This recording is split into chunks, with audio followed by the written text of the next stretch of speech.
L'action factorielle, on se samedi soir. C'est parti. On commence tout d'abord, mes madeleines, avec la séance d'entraînement de ce matin sous la pluie. Et juste derrière, on a eu la liste pour le match de demain avec beaucoup de nouvelles têtes. Notamment, on a Cucurella, le retour de, par exemple, Jude Bellingham, Kylian Mbappé.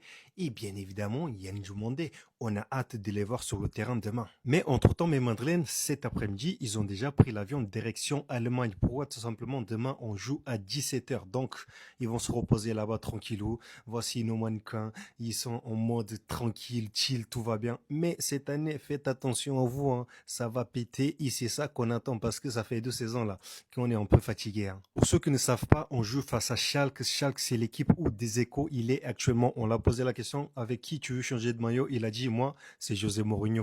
Entre-temps, on a quelqu'un qui a parlé de Diomandé, mais Madeleine a des bailleurs, un ancien. Pour ceux qui l'ont vu jouer à Madrid, voilà, pour lui, il n'a pas du doute concernant Diomandé. Il a dit que, par exemple, pour lui, Diomandé a déjà confirmé en Bundesliga, a déjà confirmé pendant la Coupe du Monde, même pendant la CAN. Pour lui, oui, au Real, il y aura beaucoup de pression, mais qu'il est confiant. Un autre aussi, mais Madeleine, Sergio González, l'ex-capitaine des Leganés, pour lui, Gian Diomandé a le potentiel pour dépasser Lamine Yamal et être plus fort que lui-même. Et en parlant de potentiel, on a Carlitos. Je pense que demain, il sera titulaire, vu que Hendrik n'est pas là, qu'il est Mbappé, je pense qu'il va commencer sur le banc. En tout cas, du côté de José Mourinho, il voit un profil identique à celui des Haaland, physique et en plus efficace devant les buts. C'est pour ça qu'il est parti le chercher. Je ne sais pas si vous étiez au courant, mais Lunin, apparemment, il a prolongé son contrat jusqu'en 2030. Et voici le nom que notre stade va porter, ça sera juste Bernabéu. C'était juste une question de temps parce qu'ils avaient déjà parlé auparavant. Si tu es arrivé jusqu'à la fin, j'ai un petit cadeau pour toi. Voici les chaînes où tu vas regarder les matchs. En Espagne, il y a tout ça, notamment Real TV. En Allemagne et apparemment, il y a aussi en France, par exemple, l'équipe live où j'ai entendu aussi, par exemple, Canal+. Mais celui-là, c'est à confirmer. Donc voici mes madristas, quelques infos côté Real. On se samedi soir. Ok les gars, la liste pour aller affronter chaque 04 vient de sortir et on va avoir l'arrivée de beaucoup de nouveaux joueurs les gars qu'on attendait de voir depuis longtemps. Et parmi ces nouveaux les gars, il va y avoir Konaté, Cucurella et Yann Diomandé. Et je sais pas pour vous les gars, mais personnellement j'ai hâte. Déjà quand on voit Cucurella, avec la dernière Coupe du Monde qu'il nous a proposé, j'ai vraiment hâte de voir ce qu'il va nous montrer. Et pour Diomandé les gars, c'est la même chose, c'est l'un des meilleurs dribbleurs d'Europe, il nous a montré une belle Coupe du Monde et une belle saison avec Leipzig. Pour Konaté, après, c'est différent, mais on espère qu'il va revenir en force et montrer un très gros niveau chez nous. On aura aussi l'arrivée d'un petit nouveau, les gars, Ilya Voloshin, qui est un gardien de la Castilla du Real Madrid. Après, on sait que le gardien titulaire de la Castilla actuellement, les gars, c'est Javi Navarro, mais son second, c'est bien Ilya Voloshin, et on espère qu'il va montrer un très beau match demain face à Schalke. Et pour moi, les gars, c'est une chance d'avoir un nouveau gardien comme lui, en plus de Javi Navarro, parce qu'on sait que quand même, Thibaut Courtois commence à se faire vieux. Lunin, il nous faudrait une petite concurrence, voire même peut-être un numéro 1 à mettre devant lui. Donc en soi, pourquoi pas tenter de creuser avec nos gardiens. Les gars, on sait qu'Iker Casillas sort de la Castilla et est devenu un gardien légendaire du Real Madrid. Donc pourquoi pas une suite de carrière similaire pour lui. Et pour finir les gars, Jude Bellingham sera aussi présent demain pour aller affronter chaque 04. Il est sur la liste, il aura son temps de jeu et on espère qu'il va nous montrer une aussi belle continuité qu'à la Coupe du Monde. Parce que nous les gars, cette saison, on va attendre un très grand Jude Bellingham après ces 2 saisons qui étaient un petit peu plus chaotiques que la première qu'il avait fait. Dans tous les cas les gars, n'hésitez pas à me dire ce que vous pensez de cette liste en commentaire et comme d'hab, n'oubliez pas de vous abonner pour m'envoyer de la force. Le groupe du Real est sorti, les gars. Il y a beaucoup de choses de bien, mais il y a quand même une chose que je trouve assez bizarre. Dites-moi ce que vous en pensez. Donc, on regarde, et ce qui fait plaisir, c'est qu'on retrouve des joueurs, les gars, qui n'étaient pas là depuis un moment, et même des nouveaux noms. Voilà, déjà, Konaté fait pour la première fois partie du groupe. Cucurella fait partie pour la première fois du groupe du Real Madrid. On a le retour de Jude Bellingham, et puis voilà, tout le monde est là, Güler, Silva, on voit. Et en attaque, Yann Diomandé, enfin, est présent, et c'est le retour du Kix Kylian Mbappé. Mais moi, ce qui m'a interpellé, c'est dans les défenseurs. Je me suis dit, qui va remplacer Eder Militao et Asensio qui ne sont pas là? Moi, je pensais vraiment que Juan Martinez allait faire partie de l'équipe. Et plus je regarde, et en fait, je me suis rendu compte que Juan Martinez, il a été relégué derrière Mario Rivas. Je ne sais pas ce qui s'est passé et je ne sais pas s'il a une blessure ou s'il a une gêne. Mais moi, ça m'étonne parce que Juan Martinez, ça fait quelques années qu'on entend que lui, il va faire partie de l'équipe première et qu'il fera partie de la rotation. Sauf que là, force est de constater que ça va pas être le cas. Maintenant, pour moi, Mario Rivas, les gars, il a totalement sa place parce que dans la pré-saison, il nous a montré qu'il pouvait être très très bon et très très fiable. Donc, on verra bien. Et je vous avoue que moi, ce match de pré-saison, il me hype particulièrement parce que c'est le retour de Kylian Mbappé et qu'on va sûrement voir les premières minutes de Yann Diomandé. On va voir un petit peu comment il va se placer, comment il va jouer et on va aussi voir comment il va s'entendre avec ses coéquipiers. Donc je vous dis, moi, ce match de pré-saison, je vais bien le suivre. Les Madridistas, Hendrik et Tchouaméni ne devraient pas voyager pour le match amical contre Schalke 04 demain.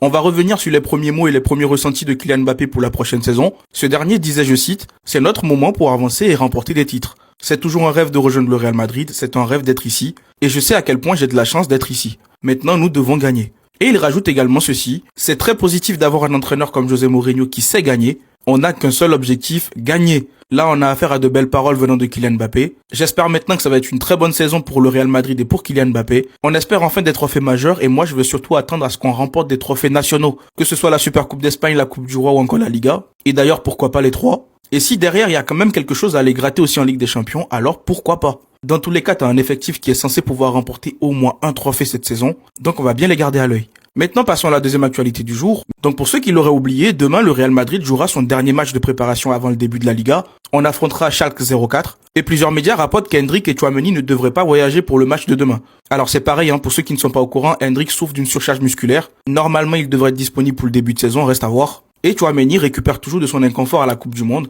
mais néanmoins j'ai appris qu'il sera disponible pour le début de la Liga. Le média Copé rapporte également que Yann Diomandé pourrait avoir ses premières minutes avec le Real Madrid demain face à Schalke 04. Je pense qu'il n'avait toujours pas encore eu de temps de jeu parce que le Real Madrid ne l'avait pas encore officiellement enregistré en Liga. Là c'est fait, donc on espère vraiment le voir demain.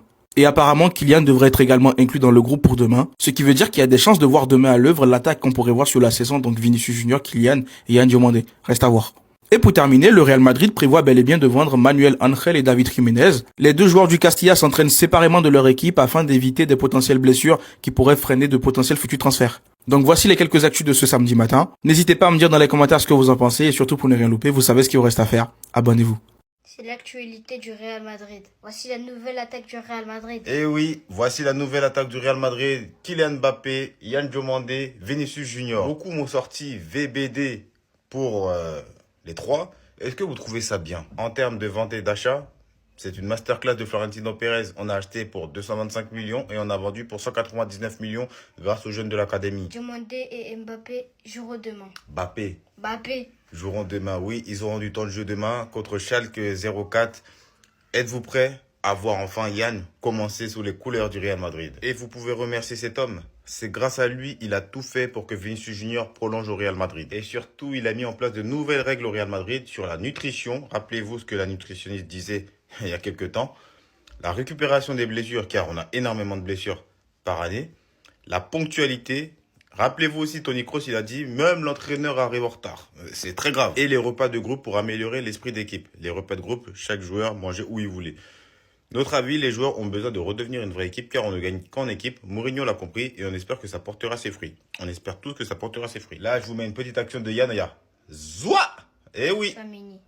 Hendrick. Ne voyageront pas avec l'équipe demain dû à leurs blessures.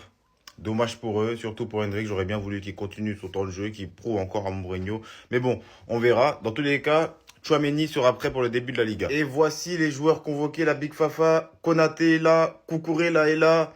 Yann Diomandé est là, Mbappé est là, les gars, Bellingham est là, quasiment tout le monde est là. Préparez-vous demain, regardez le match. C'était l'actualité du Real Madrid. N'oubliez pas de partager, republier, aimer. Bleu. Ciao.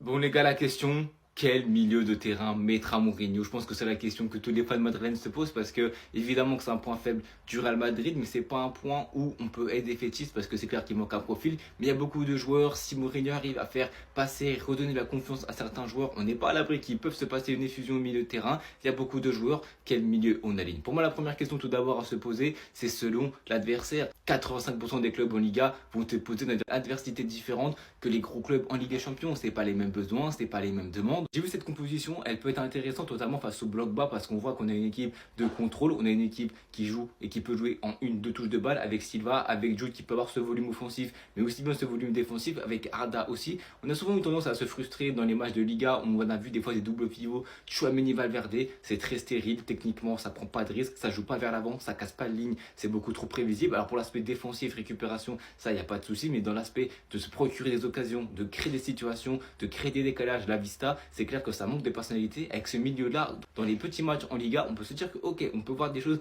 qui sont ultra intéressantes, on peut avoir des roulements de passe qui sont intéressants, des circuits de passe qui sont intéressants aussi. Mais par contre, dans les gros matchs, je ne vois aucunement ce milieu de terrain-là. Je dis pas que ça ne pourrait pas marcher, mais je pense qu'on manquerait d'équilibre, de stabilité. Déjà qu'on est une équipe qui est basée beaucoup sur l'offensif, il faut quand même un peu d'équilibre, un peu de retour défensif, un peu de physique. Donc à l'instant T, même si c'est stérile, contre les grosses équipes, je vois ce milieu de terrain-là, un peu comme le Bayern Munich, le 4-4-2 avec Arda, Bellingham, Tchouaméni, Valverde. Tu peux avoir un Bellingham Bellingham qui se projette dans les phases de contre, qui peut contrôler le ballon, qui peut essayer de faire remonter le bloc. Tchouaméni Valverde dans le rôle vraiment défensif, Valverde dans le redoublement des efforts, dans ce couloir droit aussi, rapporter de l'équilibre. C'est clair que ce milieu de terrain-là, il fait pas fantasmer, il fait pas rêver, c'est pas un milieu de terrain où tu vas avoir des choses extraordinaires techniquement, mais c'est un milieu de terrain rugueux qui est prêt à redoubler les efforts, qui va apporter de la stabilité dans ce milieu de terrain-là par rapport aux offensifs qui n'ont pas forcément revenir à chaque fois. Il faut trouver une cohésion. Est-ce que Kamavinga, on l'a vu, il a fait une bonne préparation? Est-ce que sous Mourinho, il pourrait avoir un rôle intéressant aussi bien face aux petites équipes, dans ce rôle un petit peu défensif, un peu la Tchouaméni, mais qui reste avec plus de technicité, ou alors dans les gros matchs avec peut-être un rôle sur le côté, ou peut-être un rôle mixte. Donc oui, c'est clair que les milieux de terrain, c'est un rôle vraiment prépondérant, surtout dans le football de maintenant, et c'est là où Mourinho aura beaucoup de taf. À part Rodri, t'as pas de recrue, à part Silva, mais moi je pense vraiment que les gens vont tirer sur le Real Madrid. Moi je pense que avec le milieu de terrain là, les joueurs qu'on a, et si on arrive à relancer un cycle, attention parce que je pense qu'on peut vraiment surprendre. Journaliste José, quel regard portez-vous sur la situation de Kylian Mbappé au Real Madrid? Je ne sais pas si vous vous en souvenez, les gars. Et là, Mourinho répond, personne n'est au-dessus du Real Madrid, les gars. Oui, les gars, c'est comme ça qu'il va fonctionner, Mourinho. Et on l'avait vu quand il était venu au Real Madrid avec Iker Casillas, quand il a traité d'enfant gâté, les gars. Soit tu joues bien et tu performes sur le terrain, soit tu ne performes pas et tu ne joues pas, les gars. Oui, les gars. Real Madrid.